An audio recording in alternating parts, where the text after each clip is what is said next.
മനുഷ്യൻ എന്ന് പറയുമ്പോൾ അവൻ്റെ ഉള്ളിൽ ആസക്തികളുണ്ട്. നമ്മൾ പഠിക്കുന്ന അത്രയും പ്രാചീനമായിട്ടുള്ള ഒരു സബ്ജക്റ്റാണ്.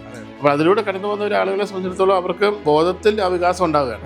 അപ്പം നിങ്ങൾ എൻ്റെ അടുത്ത് വന്ന് ഇപ്പോൾ ഉള്ള ഒരു ബോധതലമല്ല ഇപ്പോൾ ഇവിടെ ഇരിക്കുമ്പോൾ നിങ്ങളുടെ ഉള്ളിലുള്ളത്. ക്ലാസ്സിലുള്ള ബ്ലോക്കുകളിൽ ഇപ്പം പലതിനോടും നമുക്ക് ഭയങ്കര ക്രേവിങ്സ്, പണം കൂടുതൽ ഉണ്ടാക്കാൻ, ഭക്ഷണം, പലതിനോടും നമുക്ക് അമിത ആസക്തി ഉള്ളവരുണ്ട്. ഒരു പറയും ഇന്ന ചക്രത്തിന് ബ്ലോക്ക് ഉള്ളത് കൊണ്ടാണ് പറയും. അപ്പം ഈ കടന്നുപോക്കും ഈ ബ്ലോക്കും ഇതെല്ലാം കൂടെ എങ്ങനെയാണ്? ശരിക്കും പറഞ്ഞു കഴിഞ്ഞാൽ നമ്മൾ ഓരോ കാര്യങ്ങളും നമ്മളുടെ ഉള്ളിൽ മനുഷ്യൻ എന്ന് പറയുമ്പോൾ അവൻ്റെ ഉള്ളിൽ ആസക്തികളുണ്ട്. അതായത് നമുക്ക് ഓരോ കാര്യങ്ങളോടും നമുക്ക് സ്വാഭാവികമായിട്ടും ചില ആസക്തികളുണ്ട്. ഇപ്പം സെക്സിനോടുള്ള ആസക്തി എന്ന് പറയുന്നത് എന്തിനു വേണ്ടിയിട്ടാണ്? പ്രജനനത്തിന് വേണ്ടിയിട്ടാണ്. അതായത് നമ്മുടെ വംശം അല്ലെങ്കിൽ മനുഷ്യൻ നിലനിൽക്കണമെന്നുണ്ടെങ്കിൽ അവിടെ സെക്സ് സംഭവിക്കണം. ഇപ്പോൾ ആർട്ടിഫിഷ്യലായിട്ടുള്ള കുട്ടികളെ ഉണ്ടാക്കുക എന്ന് പറയുന്നത് അതൊന്നും എത്രമാത്രം പ്രാക്ടിക്കലാണെന്നുള്ളത് നമുക്കിപ്പോൾ അറിയാം.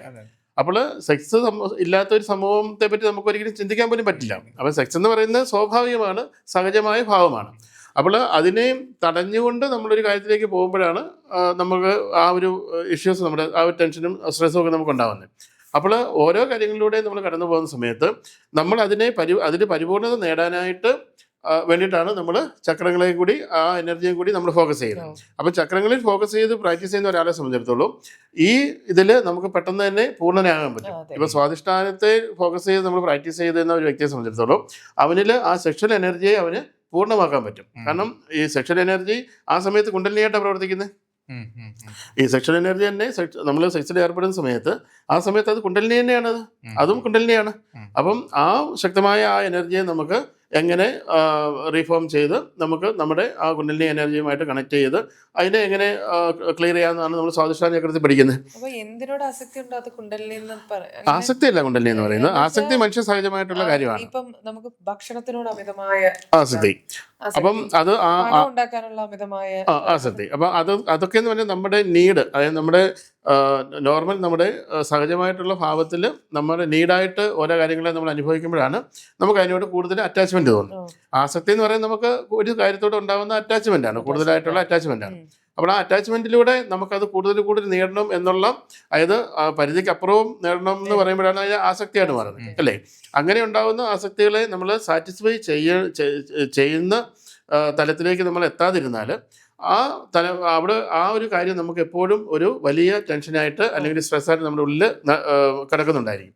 അപ്പോൾ ആ ഒരു കാര്യം വെച്ചുകൊണ്ട് നമ്മൾ ഇനി ആത്മീയതയിലേക്ക് കടന്നു കഴിഞ്ഞാലോ, നമ്മൾ ഒരു പരിധി കഴിയുമ്പോഴത്തേക്കും നമ്മുടെ ഫോക്കസിങ് വീണ്ടും ഇതിലേക്ക് എത്തുകയും നമ്മൾ തിരിച്ച് ഈ കരിയറിൽ തന്നെ വന്ന് ഇറങ്ങുകയും ചെയ്യും. അതെ, ആ ഒരു എന്നാ പറയുക, കൺഫ്യൂഷൻ എപ്പോഴും അവിടെ ആയിരിക്കും. അപ്പം നമ്മുടെ ജീവിതം എന്ന് പറയുന്നത് എപ്പോഴും ആ ഒരു ഡിസ്ട്രാക്റ്റഡായിട്ട്, ആ ഒരു ക്ലാരിറ്റി ഇല്ലാതെ, ആ ഒരു കൺഫ്യൂഷനിലായിരിക്കും അങ്ങനെയുള്ള ആളുകളുടെ ജീവിതം മുന്നോട്ട് പോകുന്നത്. ഇപ്പം പലരും വലിയ ഉന്നതമായ സ്ഥാനങ്ങളിലൊക്കെ ഇരിക്കുമ്പോഴും അവരുടെ വളരെ പേഴ്സണലായിട്ട് അവരുടെ ജീവിതങ്ങളിലേക്ക് കടന്നു ചെന്ന് കഴിഞ്ഞാൽ നമുക്ക് കാണാൻ പറ്റുന്ന വളരെ വീക്ക്നെസ്സുകളായിട്ടുള്ള പല കാര്യങ്ങളുണ്ട്. അതൊക്കെ ചില കാലഘട്ടങ്ങളിൽ അതൊക്കെ മറന്നേക്ക് പുറത്ത് വരാറുണ്ട്. ചിലർ അത് ജീവിതകാലം മുഴുവൻ അത് പാലിച്ചു പോകാറുണ്ട്. ഉള്ള ഇതൊക്കെ ഉണ്ട്. ഗുരുജിയുടെ ക്ലാസ്സിൽ പഠിച്ചതിന് ശേഷം നമുക്ക് ഓരോരുത്തരെ കാണുമ്പോൾ നമ്മൾ തന്നെ പറയാറുണ്ട്, ആ പുള്ളിക്ക് അല്ലെങ്കിൽ പ്രശ്നമാണ് അല്ലേ? നമ്മളോട് ഇടപഴകുമ്പോ അതെ ക്ലാസ്സുകൾ അറ്റൻഡ് ചെയ്യും, അതൊക്കെ മനസ്സിലാക്കുകയും ഹീലിംഗ് ഒക്കെ പഠിക്കുകയൊക്കെ ചെയ്യുമ്പോൾ അതെ അതെന്ന് വെച്ചാൽ ക്ലാസ്സിൽ നമ്മൾ ഈ വിദ്യകൾ പഠിക്കുന്ന സമയത്ത് ആ ഓരോ നമ്മൾ പഠിക്കുന്ന അത്രയും പ്രാചീനമായിട്ടുള്ള ഒരു സബ്ജക്റ്റാണ്.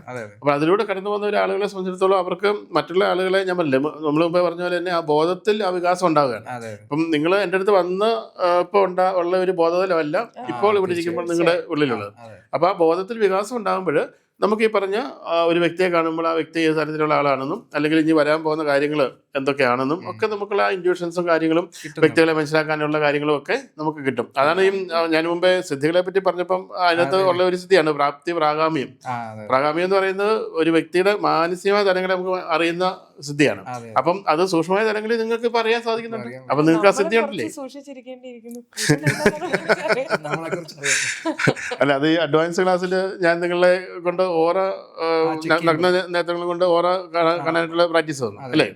അപ്പം അത് എന്ന് പറയുന്നത് നിങ്ങളുടെ ആ ഒരു വിഷൻ എന്ന് പറയുന്ന, അല്ലെങ്കിൽ ആ ഒരു കഴിവ്, അതായത് നിങ്ങൾ ആ രൂപം എന്ന് പറയുന്ന അതിനെ ആക്സസ് ചെയ്യാനുള്ള കഴിവ് കൂട്ടുകയാണ്. അത് കൂടുന്നത് എവിടെയാണ്? നമ്മുടെ ബോധതലത്തിലാണ്, അല്ലേ? കണ്ണിന്റെ കഴിവല്ല കൂട്ടുന്നത്. കണ്ണെന്ന് പറയുന്നത് നമുക്കൊരു കാഴ്ചയെ കാണാനുള്ള ഒരു ഇൻസ്ട്രുമെന്റ് മാത്രമാണ്. ഇതൊരു വാതായനമാണ്. ആ വാതായനത്തിലൂടെ നമുക്ക് ഉള്ളിലേക്ക് നമ്മൾ സ്വീകരിക്കുന്ന ഇൻഫർമേഷൻ, അല്ലെങ്കിൽ ആ വെളിച്ചം എന്ന് പറയുന്ന ഇൻഫർമേഷനെ പ്രോസസ്സ് ചെയ്യുന്ന നമ്മൾ തലച്ചോറാണ്. ആ തലച്ചോറിലേക്ക് അത് ചെന്ന് ആ പ്രോസസ്സ് ചെയ്യുന്ന ഏരിയയിലാണ് ഇമ്പോർട്ടൻസ് എന്ന് പറയുന്നത്. ആ പ്രോസസ്സ് ചെയ്യുന്ന ഏരിയയിൽ നമുക്ക് കഴിവില്ലാന്നുണ്ടെങ്കിൽ നമുക്ക് കാണാൻ പറ്റുമോ? കണ്ണുകൂടെയുണ്ട്.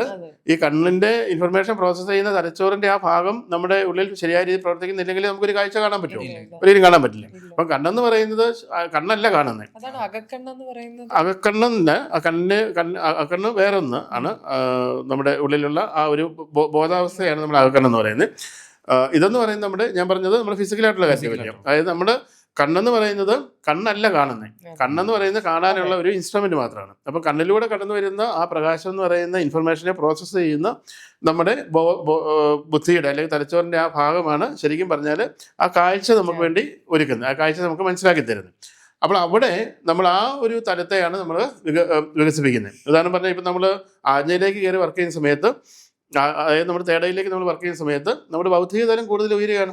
അപ്പോൾ ആ ബൗദ്ധിക തലം കൂടുതൽ വികാസം പ്രാപിക്കുന്നതിനനുസരിച്ച് നമുക്ക് ഈ പറഞ്ഞ നമ്മുടെ പഞ്ചേന്ദ്രിയങ്ങളുടെയും പ്രവർത്തനങ്ങൾ നമുക്ക് കൂട്ടിക്കൊണ്ട് വരാനായിട്ട് പറ്റും. അത് പഞ്ചേന്ദ്രിയങ്ങളിലൂടെ നമ്മൾ അറിയുന്ന കാര്യങ്ങളെ സൂക്ഷ്മമായ തലത്തിൽ നമുക്ക് കൂടുതലായിട്ട് അതിനെ അറിയാനായിട്ട് പറ്റും. അങ്ങനെയാണ് നമുക്ക് ഈ ഇന്ദ്രിയങ്ങൾക്ക് അതീതമായിട്ടുള്ള പല കാര്യങ്ങളെയും നമുക്ക് അറിയാനായിട്ട് നമുക്ക് സാധിക്കുന്നത് എന്നുള്ളതാണ്. യോഗ മാത്രമാണ് സ്പിരിച്വാലിറ്റിയിലൊക്കെ വഴിയെന്ന് നമുക്ക് ഒരിക്കലും പറയാൻ പറ്റില്ല. ഒരു ആചാര്യൻ്റെ അടുത്ത് ഞാൻ പോയി അദ്ദേഹം എന്നോട് പറഞ്ഞതെന്ന് വെച്ചാൽ 1,00,000 തവണ പഞ്ചാക്ഷരി മന്ത്രം ചൊല്ലിയിട്ട് വരാൻ പറഞ്ഞു. അല്ലെങ്കിൽ ഞാൻ എന്നെ സംബന്ധിച്ചിടത്തോളം ഒരേ സമയത്ത് 2-3 ബിസിനസ് ചെയ്തുകൊണ്ടിരുന്ന ആളാണ് ഞാൻ ഇങ്ങനെ ഒരു തരത്തിലേക്ക് ഒരു ട്രാൻസ്ഫോർമേഷൻ എന്നിൽ ഉണ്ടായി എന്ന് പറഞ്ഞു കഴിഞ്ഞാൽ അവർക്കത് ഉൾക്കൊള്ളാൻ പറ്റില്ല. ആ ദീക്ഷ കൊടുക്കുമ്പോൾ ആ ഒരു എനർജി തത്വത്തിലേക്കാണ് കണക്ട് ചെയ്യുന്നത്. Yasha Living, synchronizing the art, tactics and spirituality.